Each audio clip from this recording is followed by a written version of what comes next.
What are some misconceptions of landlords and tenants? There's a bunch. There's a bunch. Let's see. First of all, one of the biggest problems that we have in this office is rent is due on the 1st. It is late after the 5th. And so every tenant in the world seems to think that that means that the rent's not due until the 5th. And unfortunately, people have stuff that happens on the 5th.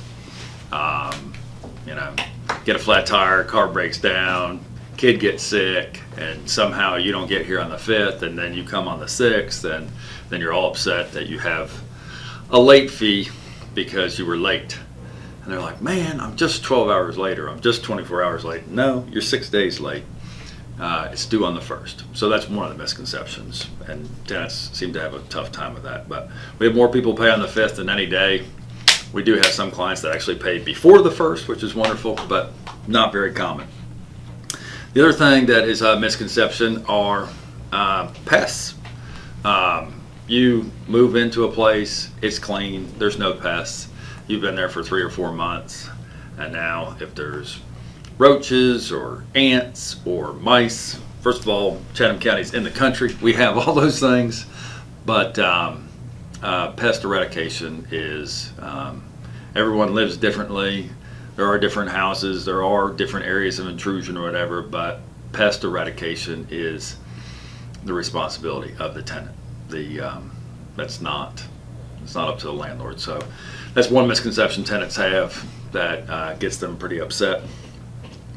Another big thing is landscaping is negotiable, but landscaping needs to be in the contract from the get-go. So when it comes to landscaping, mowing the lawn, I can't get you an increase in rent, what the landscaping will cost you, but I promise you a landscaping company or a landlord will do a better job with the landscaping than the tenant will. Nothing against tenants, but tenants, won't spend money on mulch, won't trim the bushes, won't do the things that a normal landscaper will do. They won't edge, they won't weed eat the same. And but that needs to be negotiated up front.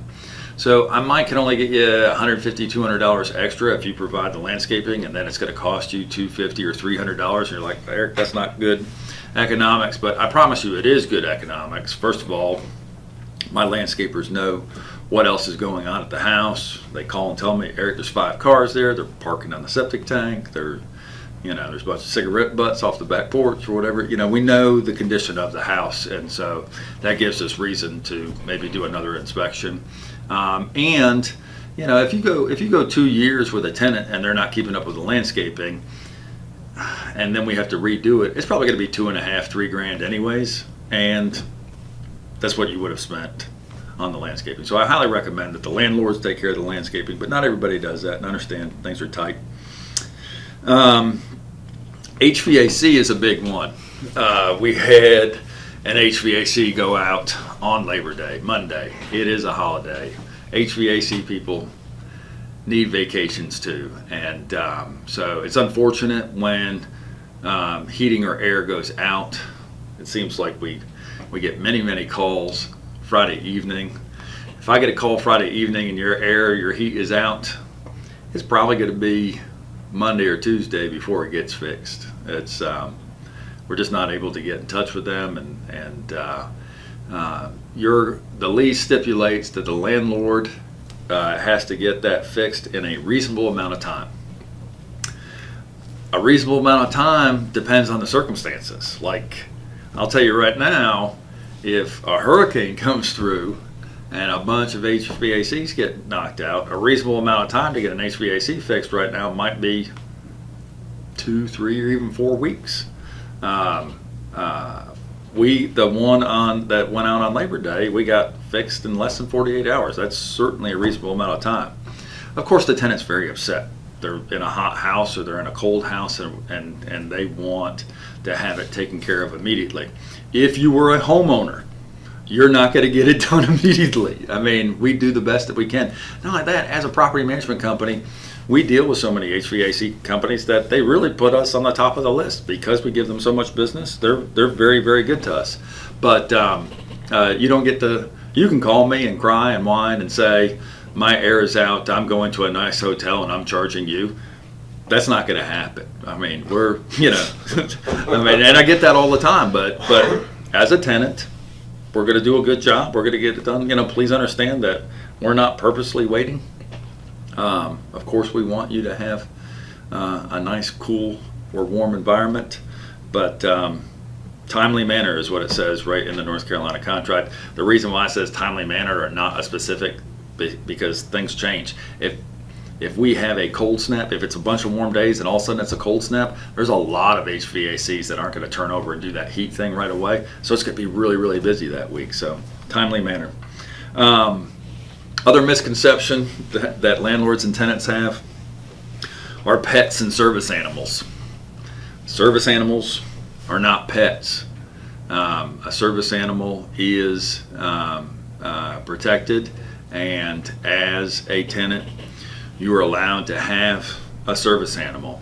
That doesn't mean you get to go to your doctor and get your ferret signed up as an emotional support animal. That's not what we're talking about. We're talking about a highly trained animal that is certified as a service animal, and that's much different. So It can cost like $30,000. it can cost $30,000. I mean, these. I'd much rather have a service animal in one of my rentals than some of the kids. I mean, they're amazing, well-trained animal. One of my best friends, he gets golden retrievers that are failed service animals.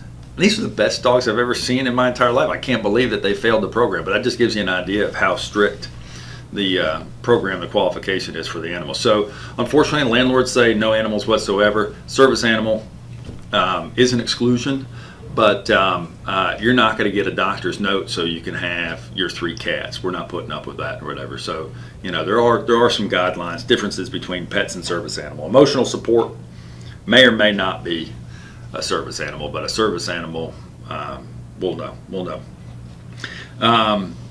Landlords in North Carolina can discriminate. There's all sorts of bad things, and this office is certainly not discriminatory or whatever, but landlords, an individual landlord, is allowed to discriminate.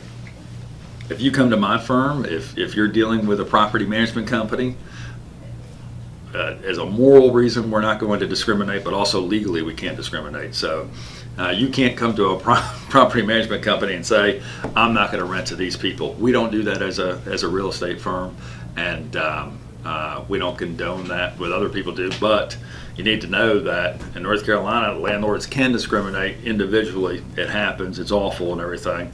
But if a landlord comes to us, we're certainly not going to discriminate. However, there is one discrimination that is legal on the books that I don't know if everybody knows, but it is a law. North Carolina is one of 5 states where unmarried couples can be discriminated against. So you have a couple that is not married. There are some property management firms will say, well, we have to have the same number of bedrooms as adults, or you're allowed to discriminate against a couple that. I can see a boyfriend and girlfriend moving in and then break it up 3 months later. Right. Well, but yeah, that's not the reason. The reason is it's actually an archaic blue law. It's a religious law. It's North Carolina regards it as living in sin. So, but yeah, we want to have everybody on the lease and everything. It's not something that we do as an office, but and I've never had a landlord do that. But if a landlord requested it, they're within their means to do so, because that actually is a law in North Carolina. Now, can one person be financially? Does like one person have to be financially responsible for it all, or can like both people? Our policy is that all the adults living in the house need to be on the lease. That's our policy. So that, and all of the adults living in the abode or on the lease have to go through a credit check as well. So it stops a little bit of that. Well, I wasn't on the lease, and we've had situations where I've seen at other property management firms. You have two adults living in the place. One is on the lease. They move out. The one that's not on the lease is still there. You can't have that. So, as a property management firm, we certainly, protect the tenants, make sure that everything's going okay for the tenants. But our fiduciary responsibility is to the landlord. We're working for the landlord, and we want to make sure that we have a solid lease and we know who's paying for it. And then the other misconception is that evictions are hard. You see stuff on TV court shows, or you hear stories about people in New York or California, and perhaps it's different in Raleigh, Durham, and Charlotte. But in District 15B, which is our court district, evictions are not difficult. The magistrates here believe that you have signed a lease, you are obligated to pay, and if you don't pay, you will be removed from the premises. So there is a legal process that we have to go through, and we go through it rarely in this office, but we do know how to do it, and we are undefeated. We're batting 1,000 as far as evictions are concerned. It's pretty rock solid. You will have tenants come into court and think that they're going to have a Perry Mason moment. They'll show pictures of something that's not right with the house. It is up to the landlord to fix that imperfection, but it's not an excuse for you not to pay rent. So what the tenant needs to do is they need to pay their rent, and then they can take the landlord to court, and that will have to be corrected.